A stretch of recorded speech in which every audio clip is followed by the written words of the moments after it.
মহান আল্লাহ পাক কোরআনুল কারীমের মধ্যে বলিতেছেন, লাকাদ খালাকাল ইনসানা ফি আহসানি তাকবীম। সূরা আত-তিন আয়াত 4। অর্থ, আমি মানুষকে উত্তম স্রোতে পয়দা করেছি। আর ইনসান অর্থ উত্তম মানুষ বা ন্যায় বিচারক। তাই ধরে নেওয়া যায় মানুষই কেবল প্রকৃত বেহেশতের আশা করতে পারে। অর্থাৎ মানুষ, দেখেন বলা হয় নাই কোন প্রকৃতির মানুষ, যিনি এই আল্লাহর শুরুতে পয়দা হয়েছেন সে কখনো অন্যায় করতে পারে না, এই জাতীয় মানুষের কথা বলা হচ্ছে।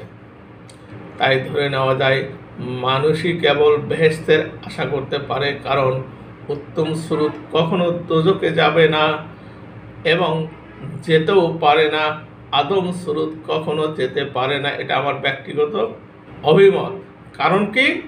কারণ এখানে আদম স্রোত হলো ইনসানে কামেল ব্যক্তির স্রোত।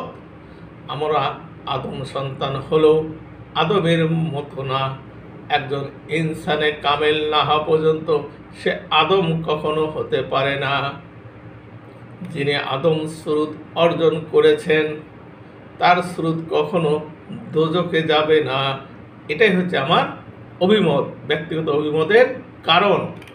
আর নাসের জন্য, নাস মানে সাধারণ মানুষ, এই সকল মানুষের জন্য নবী পাক সাল্লাল্লাহু আলাইহি ওয়াসাল্লামের একটি সান্ত্বনা বাণী রয়েছে, যা হাদিসে আছে। তিনি বলেছেন, যে ব্যক্তি দুই চলের মাঝের বস্তু অর্থাৎ এই মুখ এবং দুই রানের মাঝের বস্তুর তথা যৌনাঙ্গ হেফাজত করতে পারবেন, নবী পাক সাল্লাল্লাহু আলাইহি ওয়াসাল্লাম বলেন, আমি তার বেহেশতের জামিনদার হব। সূত্র সহিহ বুখারী, হাদিস 6474।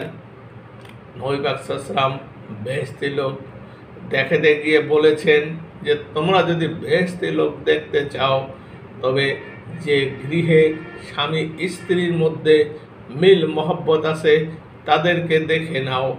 আর যদি দোজখী লোক দেখতে চাও তাহলে যে গৃহে স্বামী এবং স্ত্রীর মধ্যে কলহ বিবাদ সদা সর্বদা লেগে থাকে তাদেরকে দেখে নাও। হাদিসে আরও আছে যে আমার উম্মতের মধ্যে তারাই বেহেশত লাভ করবে যারা জ্ঞান শূন্য জাতির মতো জাদু মন্ত্রে বিশ্বাসী নয়।